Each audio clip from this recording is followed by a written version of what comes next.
Agora vamos ver aqui em Daniel capítulo 12. Veja, Daniel capítulo 12, verso 2, Deus falou para Daniel sobre a ressurreição especial. E Ellen White pegou Daniel capítulo 12, verso 2 e juntou com Apocalipse capítulo 1, verso 7. Então, esses dois versos, Apocalipse 1, 7 e Daniel capítulo 12, verso 2, estão falando do mesmo assunto, a ressurreição especial. Agora, quando ocorrerá esta ressurreição especial? Será que Deus dá uma dica profética para que você saiba quando vai ocorrer a ressurreição especial? Está no próprio capítulo 12, verso 3 agora. Os entendidos, pois, resplandecerão como o resplendor do firmamento, e os que a muitos ensinam a justiça refulgirão como as estrelas sempre e eternamente. E tu, Daniel, fecha estas palavras e sela este livro até o fim do tempo. Muitos correrão de uma parte para a outra e a ciência se multiplicará. No tempo de Daniel, esta revelação de Deus foi selada, foi fechada, porque não seria entendida senão no tempo do fim. Por isso, esta igreja de Laodiceia, esta última igreja de Apocalipse, que começou em 1844, não é? Ela entende as profecias, porque a profecia de Daniel de Apocalipse, ela seria revelada no tempo do fim, preparando o povo para a segunda vinda de Jesus. Assim como existiam profecias anunciando a primeira vinda de Jesus, existem profecias anunciando a segunda vinda de Jesus. Assim como existia uma plenitude dos tempos para o nascimento de Jesus, a primeira vinda de Jesus, existe também uma plenitude dos tempos para a segunda vinda de Jesus. Nós não sabemos o dia e a hora da volta de Jesus, mas será revelado. E quando é que Deus vai revelar o dia e a hora da volta de Jesus? No toque da sétima trombeta. Apocalipse, capítulo 10 e o verso 7. Aqui lemos: mas nos dias da voz do sétimo anjo, quando tocar a sua trombeta, se cumprirá o segredo de Deus, como anunciou aos profetas de seus servos. Quando é que vai se cumprir o segredo de Deus? Quando for tocada a sétima trombeta. Mas que segredo é este de Deus? A Bíblia só fala de um segredo de Deus. Mateus 24, abra sua Bíblia em Mateus capítulo 24 e o verso 36. Mateus capítulo 24 e o verso 36. Aqui lemos: porque, porém, daquele dia e hora ninguém sabe, nem os anjos do céu, nem o Filho, mas unicamente meu Pai. Este segredo será revelado no toque da sétima trombeta. Apocalipse 10, 7. E por que a lei de Deus será estampada no céu? Deus mostrou na visão do grande conflito, mas Deus mostrou também para João no Apocalipse. Apocalipse capítulo 11, verso 19. Apocalipse 11 e o verso 19, está aí a revelação de Deus do que vai acontecer no toque da sétima trombeta. O toque da sétima trombeta, queridos, é muito esclarecedor, porque o céu se abre e a lei de Deus será estampada no céu, e mais, a voz de Deus será ouvida declarando o dia e a hora da volta de Jesus. É muito importante entender as trombetas, porque a sétima trombeta traz a revelação do segredo de Deus. Leia comigo Apocalipse 11, 19. E abriu-se no céu o templo de Deus, e a arca do seu concerto foi vista no seu templo. O que significa a arca do seu concerto foi vista no seu templo? A lei de Deus, porque a arca do concerto contém o quê? A lei de Deus, os 10 mandamentos. Por isso Deus mostrou na visão do grande conflito para Ellen White que a lei de Deus aparece no céu, uma mão segurando as 2 tábuas, e abre as tábuas e todos vão ler os 10 mandamentos. E depois Deus vai declarar o dia e a hora da volta de Jesus. Agora, queridos, estes acontecimentos, eventos finais, nós vamos encontrar aqui em Daniel capítulo 12. Voltando agora para Daniel capítulo 12. Capítulo 12 agora, verso 4, que nós lemos. Esta explosão do conhecimento profético aconteceria no tempo do fim. Nós não podemos entender Daniel e Apocalipse do jeito que se entendia antes de 1844, antes de 1798, porque naquele tempo não existia o conhecimento profético, só começou a partir de 1798 para frente. Então aqui, queridos, quando fala, e tu, Daniel, verso 4, Daniel 12, 4, fecha estas palavras e sela este livro, até o fim do tempo muitos correrão de uma parte para a outra, e a ciência se multiplicará. Não é ciência tecnológica, é ciência profética, é conhecimento do livro de Daniel e de Apocalipse. Verso 5, e eu, Daniel, olhei, e eis que estavam outros dois, um desta banda à beira do rio, e outro da outra banda à beira do rio. E ele disse ao homem vestido de linho. Esse homem vestido de linho é Jesus. Eram dois anjos, e tinha ali Jesus, o homem vestido de linho, que estava sobre as águas do rio. Que tempo haverá até o fim das maravilhas? Que tempo vai transcorrer até que tudo isso aconteça? Vocês estão percebendo a pergunta feita aqui? Quanto tempo, ou quando vão ocorrer estas maravilhas da última visão? A visão de Daniel 11, começou com Daniel 11, terminou no Daniel 12, é a mesma visão. Quando é que tudo isso vai acontecer? Verso 7, e o homem vestido de linho, que é Jesus, que estava sobre as águas do rio, quando levantou a sua mão direita e a sua mão esquerda ao céu, e jurou por aquele que vive eternamente que, agora vem o tempo, quando tudo isso vai acontecer? Jurou por aquele que vive eternamente que, depois de, leiam comigo, um tempo, dois tempos, metade de um tempo. Aqui está falando de tempo profético ou tempo literal? Profético. Todos estes acontecimentos aqui da visão do capítulo 11 e 12 aconteceriam antes ou depois de um tempo, tempos, metade de um tempo? Essa é uma pergunta difícil, porque você vai ter que lutar com a sua mente, porque a sua mente vai querer dizer para você que isso aconteceria durante o tempo, tempos e metade de um tempo. Não, não é durante, nem antes, é depois. Jesus respondeu que é depois. Quando fala depois, é depois de 1798. Depois de 1798. Por isso nós não podemos jogar Daniel 12 para a Idade Média. Porque a visão, a última visão de Daniel, que foi a maior de todas, o anjo disse, aliás, o homem vestido de linho, que é Jesus, disse, vai acontecer depois de um tempo, tempos e metade de um tempo. Isso significa que é depois de 1798, quando acabaram os 1260 anos. Vamos continuar lendo o verso 7, né?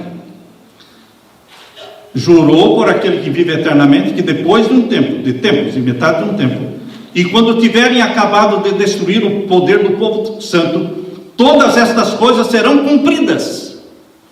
Todas estas coisas mencionadas na profecia do capítulo 11, que foi a quarta e última visão, são 4 blocos proféticos, esse é o último.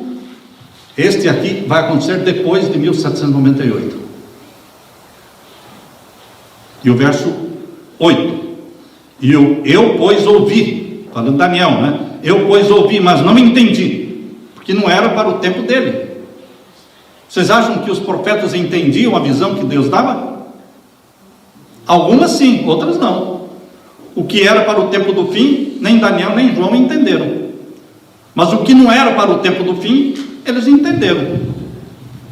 Então aqui diz Daniel: eu pois ouvi, mas não entendi. Por isso eu disse: Senhor meu, qual será o fim destas coisas? Verso 9. E ele disse: vai Daniel, porque estas palavras estão fechadas. Não adianta você querer entender agora. Estas palavras estão o quê? Fechadas e seladas até o tempo do fim, até 1798, que foi quando acabou a supremacia papal da Idade Média, de 1260 anos.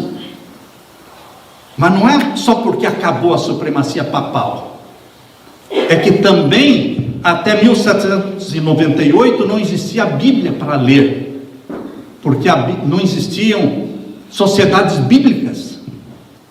As pouquíssimas Bíblias que existiam eram fechadas dentro dos mosteiros, e o povo era proibido de ler, não tinha acesso. Mas em 1798 foi preso o Papa Pio VI, acabou a supremacia papal. Aí surgiram sociedades bíblicas, porque a Bíblia deixou de ser um livro acorrentado e proibido, e se tornou um livro acessível ao mundo inteiro. Porque a primeira sociedade bíblica, a de Londres, surgiu em 1804. Veja, 1798, acabou a supremacia papal e iniciou o tempo do fim. 1804, ou seja, 6 anos depois, surgiu a primeira sociedade bíblica, inundando o mundo de Bíblias. Aquilo que era inacessível se tornou acessível. Hoje você pode ter quantas Bíblias quiser. Vai aí no dólar, aí, na loja de Family Dollar, ali tem Bíblias de $1. Você pode ter quantas Bíblias quiser. Não lê quem não quer. 1804, 1816 surgiu a segunda sociedade bíblica americana, e o mundo foi cheio de Bíblias, e o conhecimento profético explodiu a partir dessa data. Agora preste atenção, irmãos, agora o verso 10 e o verso 11. Muitos serão purificados e embranquecidos e provados. Quando? Na Idade Média? Ou está falando na angústia qual nunca houve do tempo do fim? O contexto aqui é o tempo do fim. Muitos serão purificados, embranquecidos e provados, mas os ímpios procederão impiamente, e nenhum dos ímpios entenderá. Mas quem entenderá? Mas os sábios entenderão. Entenderão o quê? Verso 11.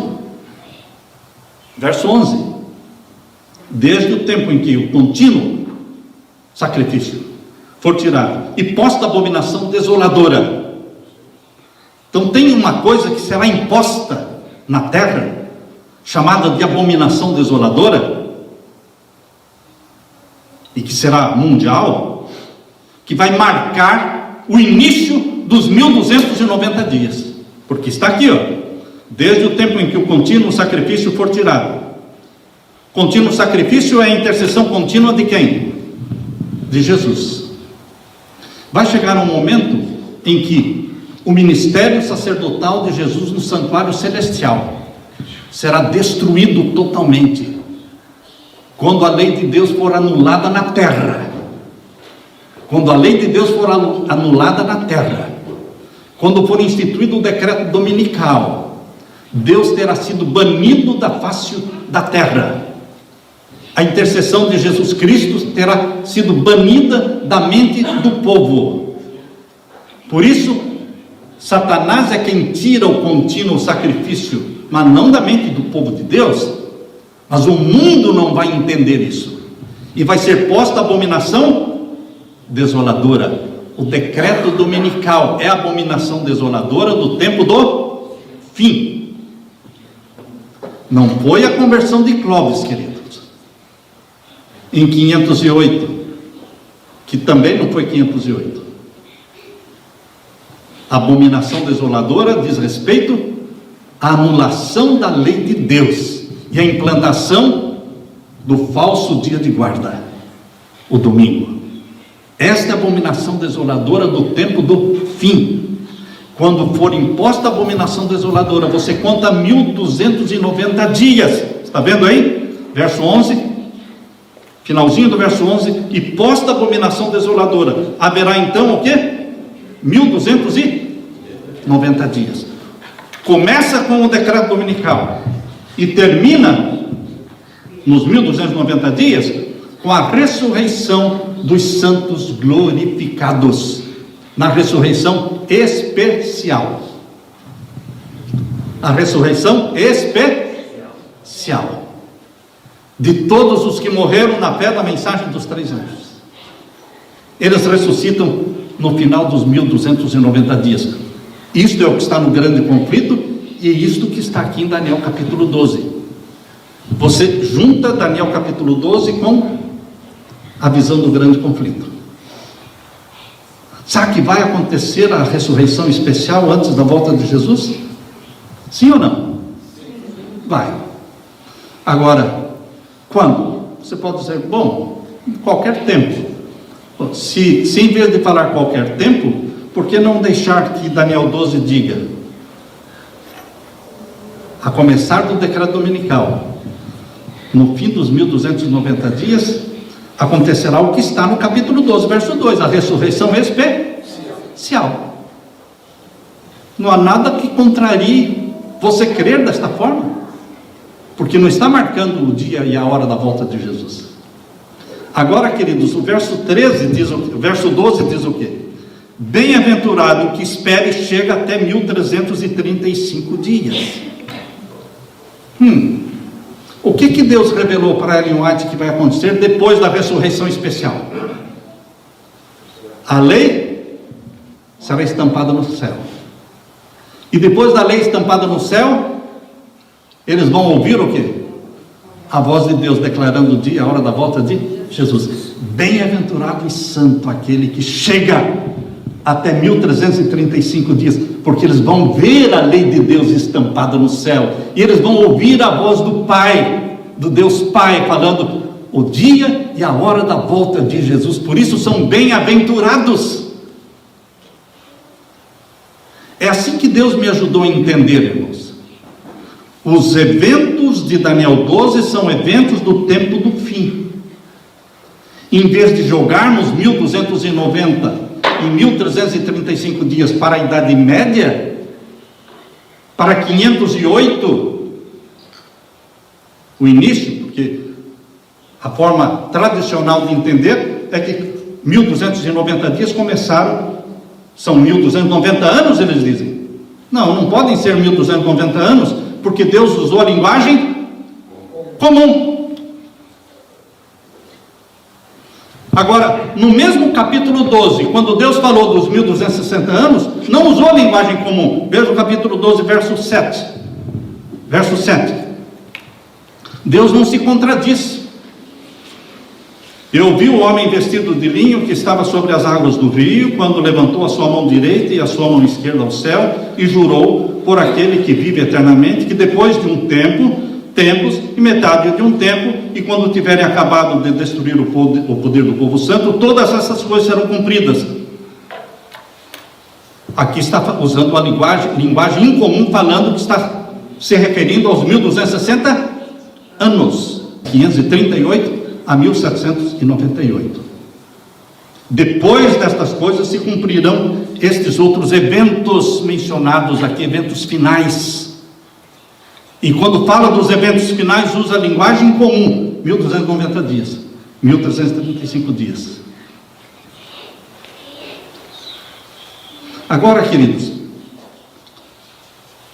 são 3 períodos de tempo agora para o tempo do fim: 1260, 1290, 1335. Onde é que está o período de 1260? Agora para o tempo do fim. São os 3 anos e meio da nova ordem mundial. Sabe como é que os ímpios e satanistas acreditam que a nova ordem mundial vai ser? Do jeito que Hitler acreditava que o reino dele ia durar 1 milênio. Hitler, quando implantou o nazismo, ele achava que o reino dele ia durar 1000 anos. Durou quanto? Nada, durou nada. Agora, Satanás está implantando uma religião para durar 1000 anos, para esconder do povo a verdade de que 1000 anos é a prisão dele. Vai ter religião nenhuma na terra por 1000 anos. Ele, Satanás, vai ficar preso no abismo por 1000 anos, e o povo de Deus no céu. Essa nova ordem mundial que está sendo implantada hoje aqui nos Estados Unidos, no mundo, no Brasil, essa nova ordem mundial vai durar somente 3 aninhos e meio. É o domínio papal, é o último domínio papal, irmãos. O domínio papal da Idade Média, 3 anos e meio proféticos. O domínio papal do tempo do fim, 3 anos e meio literais. Mas onde é que está escrito isso? Apocalipse 13. Apocalipse 13 fala da ferida mortal. Apocalipse 13 fala da ferida mortal contra o papado que aconteceu em 1798. Veja comigo Apocalipse 13 e o verso 3. E vi uma das suas cabeças como ferida de morte. Isto aconteceu quando? 1798. E a sua chaga mortal foi curada. Já foi curada totalmente? Não. Está sendo curada? Pouco a pouco. Mas ainda não foi curada totalmente. A cura total da ferida mortal será quando o decreto for estabelecido, o decreto dominical. Porque o sinal de autoridade papal é o domingo, irmãos. É o domingo. Qual é o sinal de autoridade de Deus? O sábado. É o sinal de Deus que mostra que Ele é o Criador dos céus e da terra, e não há outro. Mas o papado estabeleceu um dia falso no lugar do dia de Deus, que é domingo. Está sendo defendido na nova ordem mundial. Está sendo defendido no Laudato Si. Está sendo defendido pelas leis ecológicas, o domingo verde. Mas, queridos, essa ferida mortal que aconteceu em 1798, capítulo 13 de Apocalipse, verso 3, vi uma das suas cabeças como ferida de morte, e a sua chaga mortal foi curada, e toda a terra se maravilhou após a besta.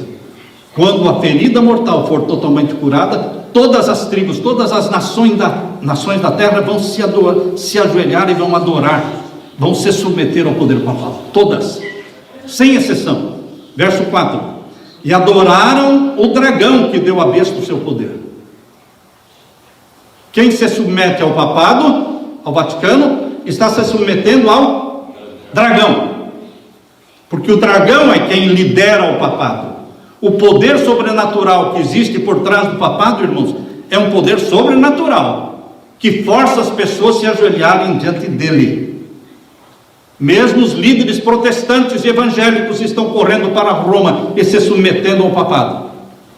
É um poder sobrenatural, porque é o poder de Satanás. Pastor Moisés Nigre, quando fazendo uma visita ali no Vaticano, eu ouvi ele contando essa experiência para nós lá em Manaus. A esposa dele era de origem católica. E ele disse, quando nós fomos visitar a Basílica, era uma hora da missa, e o Papa estava realizando a missa. Só muitos anos atrás. O pastor Moisés Nigre já é falecido. Depois que ele realizou a missa, ele veio caminhando no meio da multidão e parou bem no banco onde ele, o pastor Nigre, e a esposa estavam. E estendeu a mão para ela beijar. A esposa do pastor Nigre. Ele contando, ele disse: Samuel, a minha esposa sentia uma força pressionando a cabeça dela, uma força, porque ela era de origem católica. Quando ele estendeu a mão, ela sentiu aquela força, pressão pressionando a cabeça para se baixar e beijar a mão dele, mas ela resistiu. E o Papa, quando viu que ela resistiu, tirou disfarçadamente a mão e continuou caminhando, estendendo a mão para outras pessoas. Existe um poder sobrenatural, meu irmão, por trás do homem que se assenta no trono papal, e é o poder do dragão, Satanás, Por isso diz aqui o capítulo 13, verso 4: adoraram o dragão que deu à besta o seu poder, e adoraram a besta, dizendo: quem é semelhante à besta? Quem poderá batalhar contra ela? Quem poderá batalhar contra ela? Quem vai ousar se levantar contra o papado, contra o Vaticano? Existem cerca de 170 embaixadas ali na Santa Sé. Todos os países do mundo querem ter sua embaixada ali e ter suas relações diplomáticas com o papado. Que poder é esse? Agora diz aqui o verso 5, olha. Agora, queridos, em sã consciência, honestamente, o verso 5, você pode tirar isso aqui e jogar para a Idade Média? Porque aqui está falando de 1798 para frente, capítulo 13, ferida mortal, 1798, e como é que essa ferida mortal iria ser?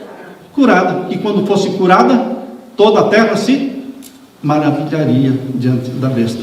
E o que ele faria? Verso 5, o que faria então? E foi-lhe dado uma boca para proferir grandes coisas de blasfêmias, e deu-se-lhe poder para continuar por 42 meses. Essa é a linguagem comum ou incomum? É assim que a gente fala: vou passar um mês aí, vou passar 2 meses aí. 42 meses é a linguagem comum, então é tempo literal.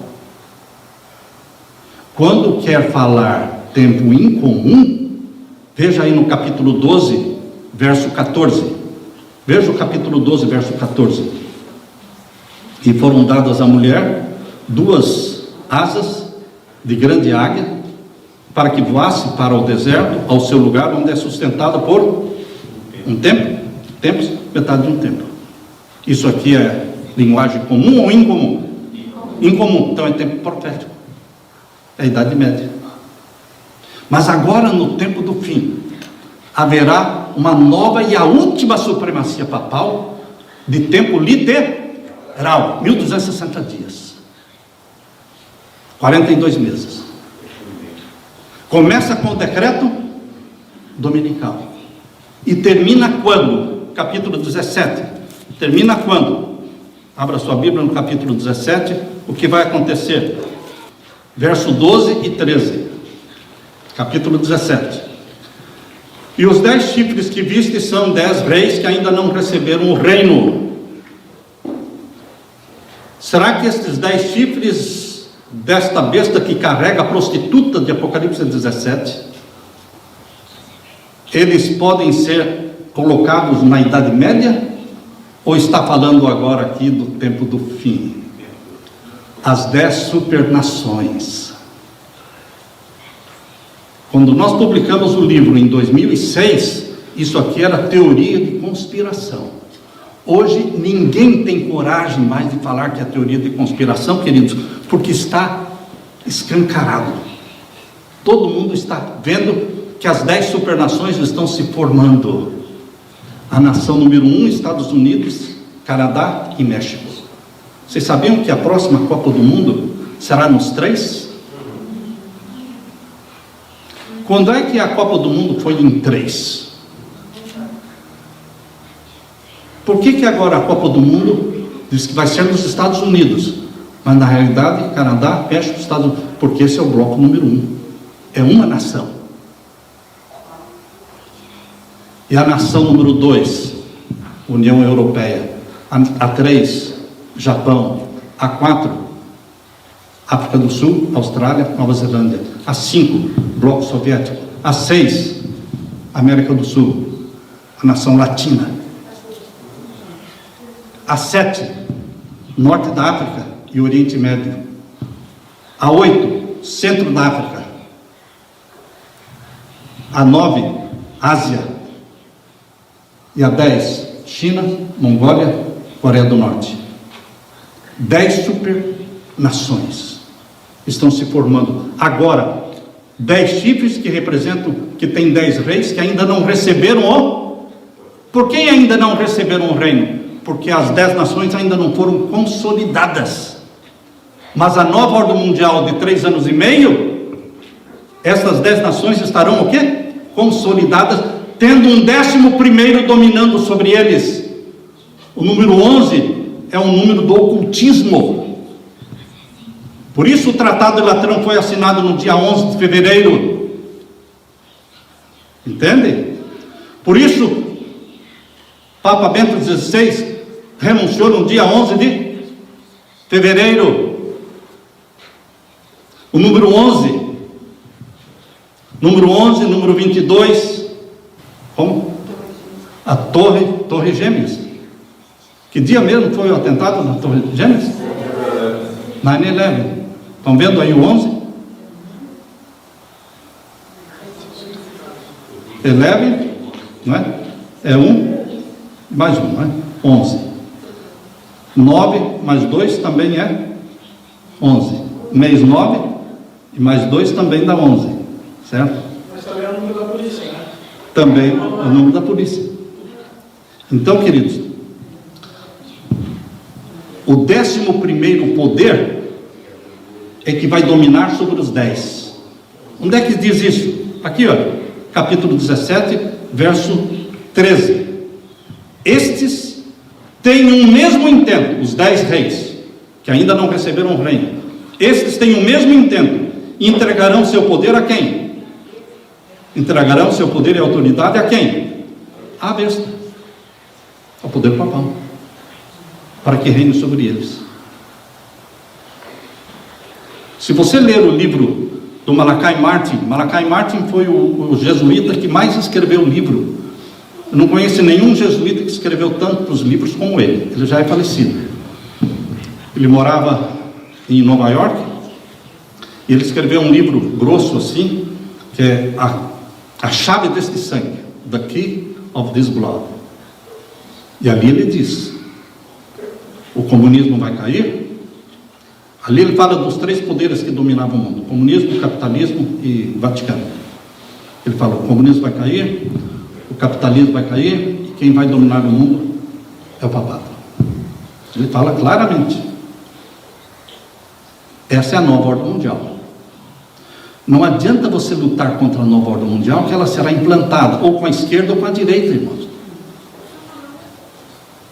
Com a esquerda ou com a direita, a nova ordem mundial será implantada, porque está acima dos presidentes, está acima do Biden, está acima do Trump, está acima do Bolsonaro, está acima de qualquer um, acima do Lula. A nova ordem mundial vem da elite oculta, que é satanista. Essa elite oculta é satanista. E eles vão implantar a nova ordem mundial pensando que vai durar 1000 anos, mas vai durar somente 3 anos e meio. Por que 3 anos e meio? Porque a Bíblia diz, a Bíblia conta o que vai acontecer antes de acontecer. Capítulo 17, e agora o verso 16.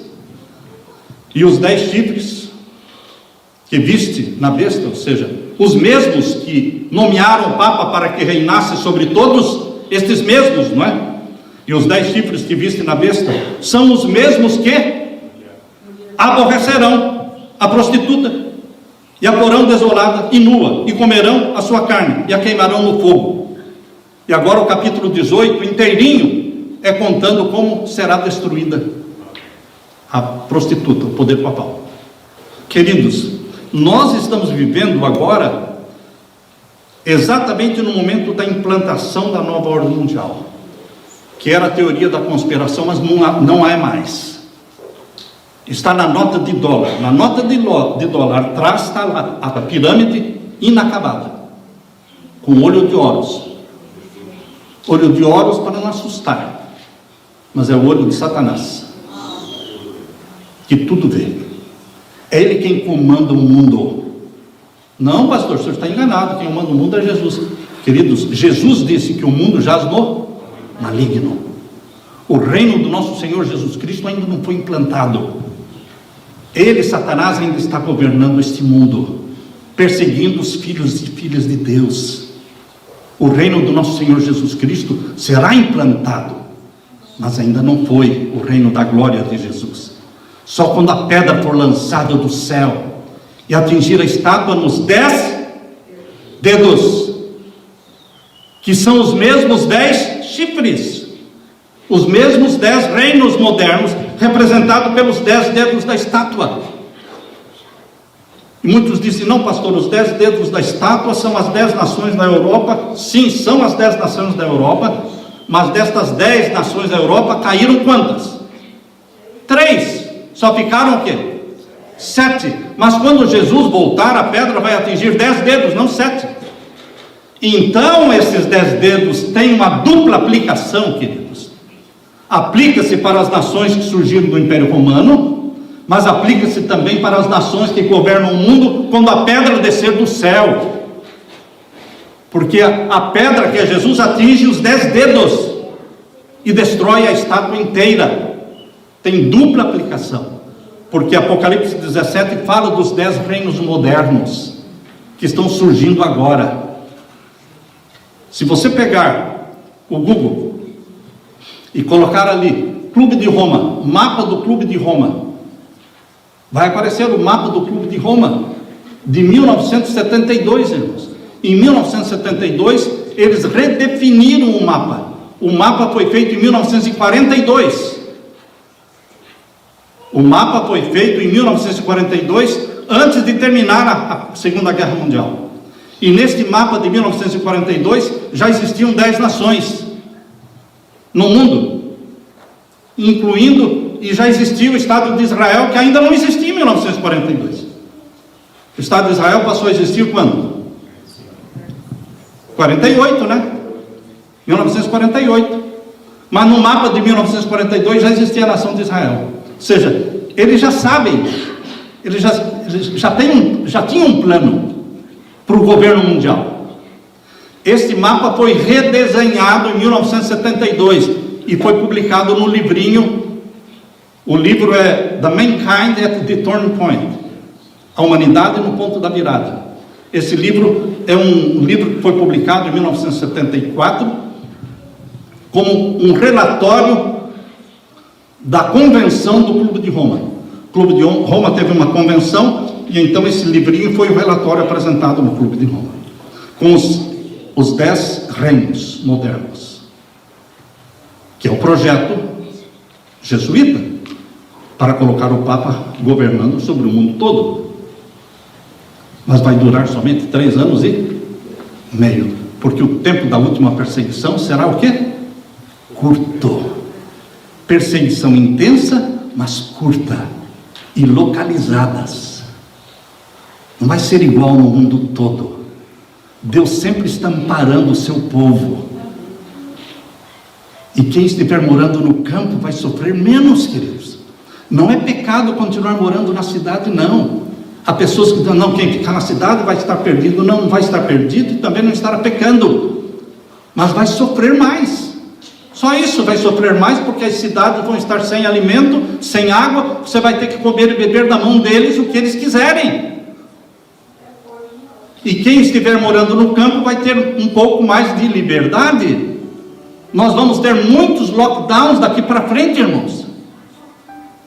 Preparem-se, vamos ter muitos lockdowns daqui para frente, mas é diferente ter um lockdown você fechado dentro da sua casa e um lockdown fechado dentro da sua fazenda. Você não precisa sair da fazenda, você tem a sua água, você tem a sua fruta, você tem tudo o que você precisa. Você pode ter a sua energia solar lá. Queridos, quando Deus aconselha o seu povo para ir para o campo, aprender a viver no campo, porque você não vive no campo, vou para o campo, não, vai passar mal, porque você tem que aprender a viver no campo, e tem que ter uma infraestrutura para viver no campo. Deus está aconselhando para o bem do seu povo. Não é exigido, não é obrigado, e não é pecado ficar na cidade, mas logicamente na cidade terá mais sofrimento, mais angústia. Queridos, Deus quer preparar você para o tempo do fim, ungí-lo com o Espírito Santo.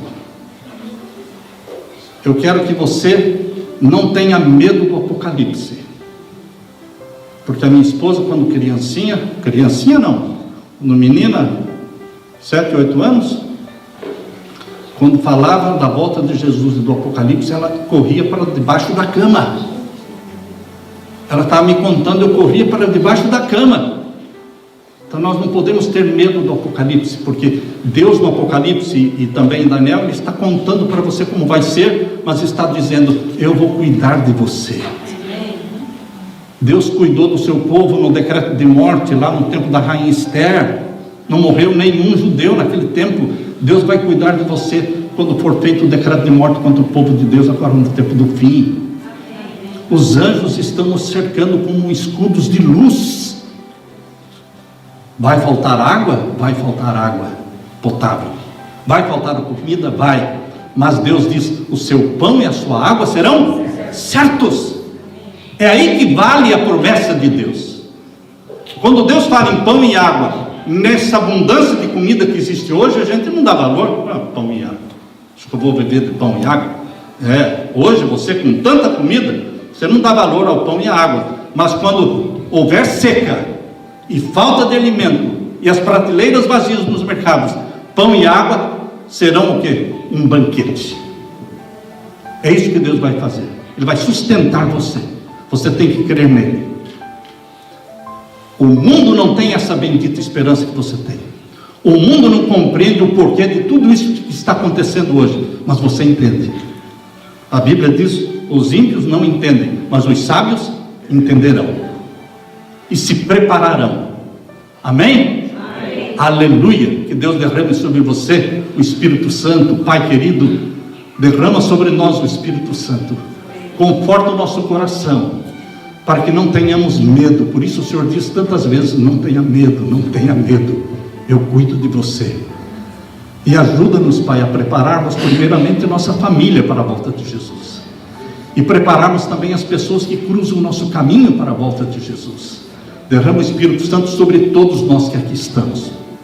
Tem misericórdia de nós, e volte logo, querido Jesus. Apressa-te, poupa o teu povo, abrevia o tempo, porque nós queremos o céu a qualquer custo. Em nome de Jesus que pedimos. Amém, Senhor. Amém, Senhor.